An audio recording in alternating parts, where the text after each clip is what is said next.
स्वागत है आपका अपने YouTube चैनल पे। आइए आज सुनेंगे चैत्र अमावस्या की कथा। इस बार चैत्र अमावस्या जो कि 31 मार्च 2022 और 1 अप्रैल 2022 दोनों दिन चैत्र अमावस्या का व्रत किया जा रहा है, जिसमें कि पहले दिन श्राद्ध तर्पण आदि का कार्य किया गया और दूसरे दिन 1 अप्रैल को स्नान दान का कार्य किया जाएगा। जो भी पितृ तर्पण आदि 31 मार्च को नहीं कर पाए हैं वो आज के दिन यानी कि 1 अप्रैल 2022 को श्राद्ध तर्पण आदि का कार्य करेंगे। हिंदू धर्म में अमावस्या तिथि का बड़ा ही विशेष महत्व माना गया है। अमावस्या तिथि के दिन खास करके इस दिन को पितरों के निमित्त दान तर्पण श्राद्ध आदि कार्य के लिए उत्तम माना गया है। अमावस्या तिथि के दिन इस दिन गंगा स्नान करना, दान पुण्यों का कार्य करना यह बड़ा ही उत्तम माना जाता है। इस दिन जो भी सच्ची श्रद्धा के साथ नियम और निष्ठा के साथ गंगा में स्नान करते हैं या अमावस्या का व्रत रखते हैं, कथा श्रवण करते हैं, उनके जीवन की सभी दुख और तकलीफें दूर हो जाती है तथा सुख और समृद्धि की प्राप्ति होती है। अमावस्या तिथि के दिन इस दिन काल सर्प दोष, पितृदोष आदि निवारण के लिए उपाय भी किए जाते हैं। अमावस्या तिथि के दिन इस दिन शुद्ध और सात्विकता का पालन करना चाहिए। इस दिन ब्रह्मचर्य का पालन करना चाहिए। अमावस्या तिथि के दिन इस दिन चंद्रमा उदित नहीं होते हैं, तो इस दिन बिल्कुल भी क्रोध नहीं करना चाहिए, क्योंकि चंद्रमा मन के कारक माने जाते हैं। इस दिन सूर्य और चंद्रमा दोनों एक ही राशि में गोचर करते हैं, इसलिए इस दिन शुद्ध और सात्विकता का पालन करना चाहिए। किसी के ऊपर क्रोध नहीं करनी चाहिए। अपने मन में किसी के प्रति ईर्ष्या या द्वेष का भाव नहीं लाना चाहिए। धर्म का आचरण करना चाहिए। दान पुण्यों का कार्य करना चाहिए। इससे पुण्य फलों की प्राप्ति होती है। तो आइए सुनते हैं चैत्र अमावस्या की कथा। तो बोलिए प्रेम से भगवान भोलेनाथ की जय, माता पार्वती की जय। पौराणिक कथा के अनुसार एक नगरी में एक राजा राज्य किया करता था। उसकी प्रजा और परिवार के लोग सुखी से रहते थे। राजा की रानी बहुत ही धार्मिक विचारों की थी।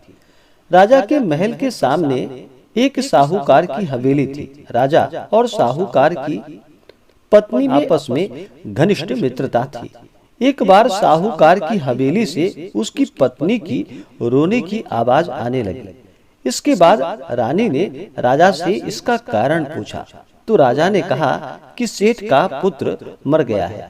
इस पर रानी ने कहा कि महाराज, दुख क्या होता है जो सेठ की पत्नी रो रही है। इस पर राजा ने कहा कि जब तुम्हारा बेटा मरेगा तब तुम्हें पता चल जाएगा। इसके बाद रानी ने अपने बेटे को महल से नीचे फेंक दिया, लेकिन भगवान की कृपा से वह बच गया। रानी ने फिर राजा से पूछा कि दुख क्या होता है। तब राजा ने कहा कि पड़ोसी राज में युद्ध हो रहा है, मैं उस युद्ध में अकेला जाऊंगा। जब तुम मेरे मरने का समाचार सुनोगी तब तुम्हें पता चलेगा। लेकिन रानी अमावस्या का व्रत करती थी, जिसके कारण से वह राजा उस युद्ध को जीतकर वापस आ गया। के बाद राजा ने रानी से कहा कि अब हम गंगा माँ के दर्शन करने जाएंगे, तब मैं वहां जाकर गंगा नदी में कूद जाऊंगा, तब तुम्हें दुख का पता चलेगा।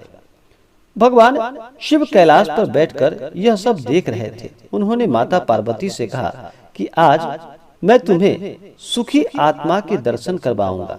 जिसके बाद भगवान शिव ने बकरे और माता पार्वती ने बकरी का रूप धारण कर लिया। वह एक बावली के पास घास चरने लगे। रानी ने जब उस बावली को देखा तो उसने कहा कि हम यहीं पर विश्राम करेंगे। रानी ने भगवान शिव और माता पार्वती की बातें सुन ली, जिसमें भगवान शिव माता पार्वती को कह रहे थे कि रानी ने अमावस्या का व्रत किया है, इसलिए इसे इस जन्म में कोई दुख नहीं मिलेगा। जिसके बाद रानी को सब कुछ समझ में आ गया और फिर रानी ने इस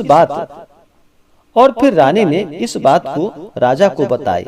और फिर राजा और रानी दोनों मिलकर अमावस्या का व्रत करने लगे और अपने प्रजाजनों से भी कहा कि तुम सब भी अमावस्या तिथि का व्रत करो।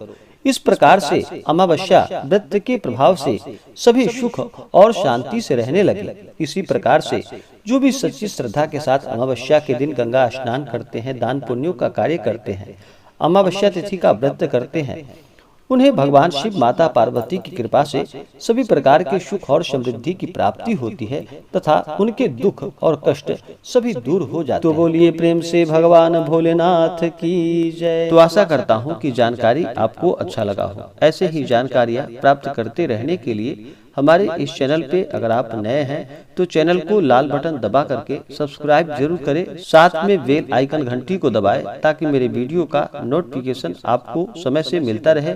वीडियो को लाइक करें, शेयर करें। मिलते हैं फिर अगले वीडियो में, तब तक के लिए धन्यवाद।